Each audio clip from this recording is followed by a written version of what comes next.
What up, what up, what is going on, ladies and gentlemen? It's your boy Jess. Welcome back to another Madden 25 online rank match. And today we have the Cleveland Browns going up against the Chicago Bears. Now, last time I went ahead and uploaded a game a couple days ago. I want to say it was Browns, but that gameplay was old, and a lot of people were like, "Oh my God, that message to that Justin Bieber listening." Yeah, but we are now getting into some very, very good gameplays I got stored up for you guys. We got some games. I actually have my first game of the year on the next gen consoles. It's an absolute incredible game with an amazing finish, and I don't know when I'm gonna upload that, but that game is astronomically biblical. I have the Dolphins going up against, I want to say the Seahawks or something like that. I don't know. I don't remember, but I do know I have the Dolphins. And it's an incredible game. And I have tons of just great games coming up, man. And I really can't wait. So, to begin the game, you know, the Bears have a very good team. Matt Forte's a beast. Brandon Marshall's a monster. You guys know, I love Cutler. On 4th and 3, he actually decides to do a little bit of swag. 4th down swag. I'm like, okay, I see you punting the ball. Not too many people do that. Right there, we give the ball to McGay. He tried to hit him with the stiffy, man. But the reactions to going ahead and get stuff this game is a little late, man. You know, it's not like on current gen where you could turn up field. Whenever you do a command, they listen. Here, you do a stiff arm, they might not do it until like 4 seconds later. I don't understand it, but 3rd and 5, man, we could really use this first down. We decided to sneak it with the run, and we hit the outside, and he can go. The what? Just end up hopping into the end zone one time for your boy. So we end up taking the early lead, going up 7-0, capitalizing on that punt. And that's all you got to do, man. Whenever you stop somebody via turnover on downs, punting, field goal, even if it is a missed field goal, interceptions, fumbles, whatever it is, turn those up into points. Right there, it's up, oh, look at this rumbling, bumbling, stumbling, just hopping away, whoop, into the end zone. Another touchdown, and we go 14-0, and now we feel great. We are up 2 scores. We get ball at half. Gotta feel good. You gotta feel confident. Gotta love being in. Excuse me. Gotta love being in this position. Anybody wonder? I'm still a little sick. Definitely getting better, but still a little under the weather. So our first job obviously is keying on Matt Forte, try and force him to pass. But even then, that's not like that makes our job easier. You still got Jeffrey and you still got Marshall to worry about, and even Forte, who's a beast out of the backfield. So right here, oh my goodness, dropped in the steps right there. That right there would have been big. 3rd and 13 right here. He draws back. He goes deep up top. And I'm sorry, son, but missile view. Give it to me, baby. Right there, we get a huge interception. And Ward comes through. And right now, we have a chance to go up multiple possessions more. Even more multiple possessions. Just make it rain and drizzle multiple possessions. But as you saw in that first play, man, Julius Peppers block shed sack. 3rd and 19. We're looking. And we hit him with the out route, though. We hit him with the huge super out to the left, and my boy Josh Gordon comes through. And Gordon has gotten a super increase to his overall. Dude is a monster. He is putting up numbers that are unbelievable this year, man. And they definitely gave him a huge super boost, a well-deserved super boost, man. And the dude is damn near unstoppable now in this game. Right here, man, we tried a triple option. That went absolutely nowhere. I'm trying to get the light-skinned warrior a little loose. Look at my boy Jason Campbell trying to hit the outside, but we don't get anything. 3rd down right here. Can we pick up this first down? We try to screen, and we don't get it. So, as you guys know, that Sim City style, we end up punting the ball. And look at that. I thought it was a beautiful punt. I'm like, hey, I'm actually getting better at this. But it doesn't go out of bounds. It goes into the end zone for a touchback. You know, for somebody I am punting probably 2 times a game. Probably at least. You know what I mean? So, you would figure at one point my punting is going to get better. Right there, he declined the penalty for whatever reason. It should have been 1st and 5, but he declined the offsides penalty, which made it 2nd and 14. 3rd down right here. He throws right into coverage. And another interception. That's a two-piece. Right there was huge, putting us in great territory to go on ahead and score right here. Triple option. I thought I pitched. I'm tapping L1. I ain't getting nothing. So right here, just a really quick bubble route. We try to hit him with the bubble, but we don't get anything. So right here, 2-minute warning. We're standing in the pocket. We're looking, and just a really bad read by me. Absolute horrible read. It's a fumble, but we don't recover. We had the mega hit stick with the offensive lineman. When you get that 345-pound hit stick, woo, watch out now. So right here, second down. He's not keeping Matt Forte out of the game too much. He's not refusing to run the ball, which I would hope he would, because that would make everything easier for me. You know what I mean? I'm hoping he could just remain one-dimensional. Again, it doesn't make it any easier because he's got two great wide receivers, and Matt Forte out of the backfield has great hands and things like that. But if I could not have Matt Forte run, it makes it a little bit easier for me. So 3rd and 2 right here. He drops back. He's looking. He goes over a nice little route over there towards the right side. Picks up the first down, using his timeouts. 14 seconds remaining.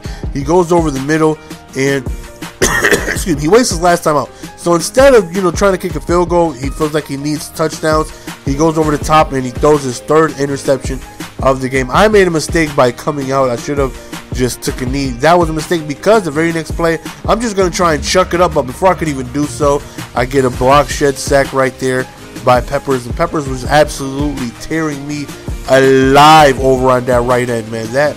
My right guard wasn't doing, like, my right tackle, right guard combination couldn't stop him. So we do get ball at half right here. So we are up, 12, comfortable lead.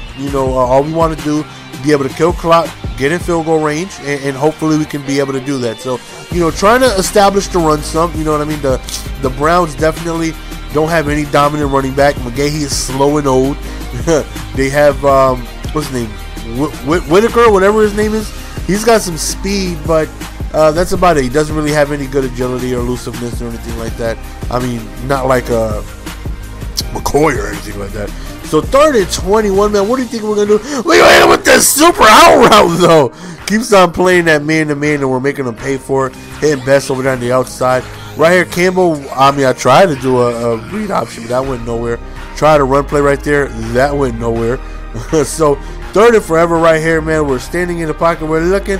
We roll out. We're trying to find. I thought I saw X open just for a second, but I throw in the coverage and make a horrible read. Not only was that a horrible read, it turns out that it's a pick 6.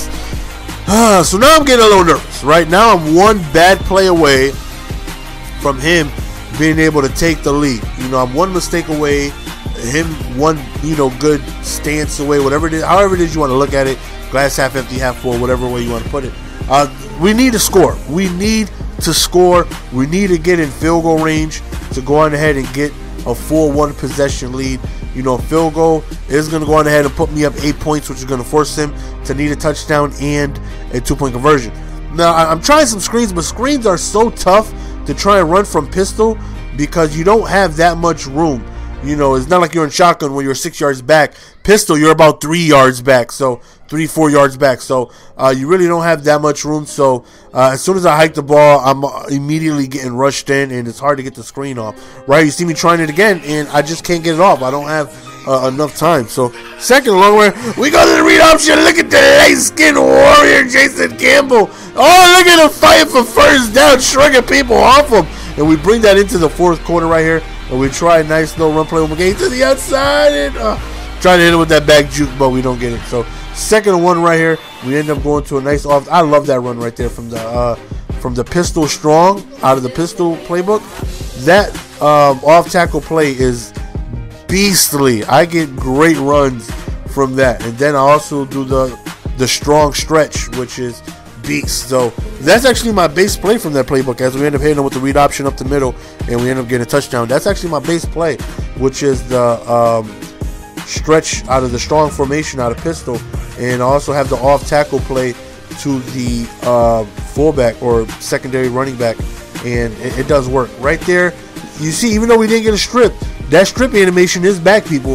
If you try to go for the strip, you will get about 5 animations a game, man. Out of that 5, you just might be able to get one, man. It's definitely back. It's been non-existent since Madden 12, but this is the most useful I've seen it since Madden 12. You know what I mean? And Madden 13, they completely took it away. Madden 25 on the current gen, it didn't do nothing. now they actually go for some strips, man. It's crazy because most of the time, whenever you go for a strip, either you don't get the animation or it stops because of a gang tackle. Like you'll try to strip it out, and another teammate of yours will come and tackle him with you, and then that'll cancel out the animation. But now you don't really get that. Like if somebody else comes, they will just let you try and strip it out. Crazy. It's FMO! And just when I think the light-skinned warrior is putting in work, he goes and fumbles the football in a crucial situation. In the very next play, didn't even take him long. He goes on ahead and strikes right down the middle, scoring a touchdown. And not only that, I lost Gordon for the game. So now I'm like, okay, deep breath. All we need is a couple first downs, and this game is over. He has all of his timeouts. Couple first downs. That's all we need. We don't need a touchdown here. All we need to do is get a couple first downs right here. We run. Whoop! Excuse me, son. He's a dirt, son. We pick up a first down. We bring it down to the 2-minute warning. So here we go again. We run the stretch play, try to hit the outside, and we get a very good gain of a good 6 yards right there. So he doesn't cause his timeout, so we end up wasting a good 40 seconds right here. We try to run the ball for first down, don't get it. Now he's wasting his timeouts. 3rd and 2, try the triple option, try the pitch, and we don't get anything. So now I'm forced to punt the ball and rely on my defense. And now I'm thinking, oh, this is not the situation. What a punt, though. What a beautiful punt. This is not the situation I want to be in. I don't want to trust my defense. Not my defense. I never win when it's up to my defense to make some plays for me. So here he goes, rolling inside the pocket, and we almost had a sack, but somehow he gets rid of the ball. A sack right here would be huge, possibly would end the game because he would be forced to waste his last time out. You know, he does a nice pass right there, picking up the first down, also going out of bounds. Right there, he goes over the middle, has somebody in position, but I don't get animation. So he wastes his last time out. That sack would have been such a big change of momentum right there. But he's moving the ball, and now I'm nervous, right? 11 seconds left. He's in the pocket. He goes over towards the right, and we drop the interception. 8 seconds remaining. 5 wide. He looks. He gets rid of the ball, and we stop him on the 1 yard line, and we win the game. Woo! Woo! And I mean, woo! That was close. We barely win the game, and it went by really quickly, but we actually won. 8 solid points out of that. I don't even know how I got matched up with him, because if you look at the beginning of the game, it matched me up within 50 skill points. But I mean, he wasn't around my skill points, but he was undefeated at the time. He was 7-0, and we ended up giving him his first loss. So even though we're playing sim, punting the ball, we're on a winning streak, people. We're on a 5-game win streak. So hope you guys enjoyed the gameplay. I'm out. Peace. Give it to me, baby.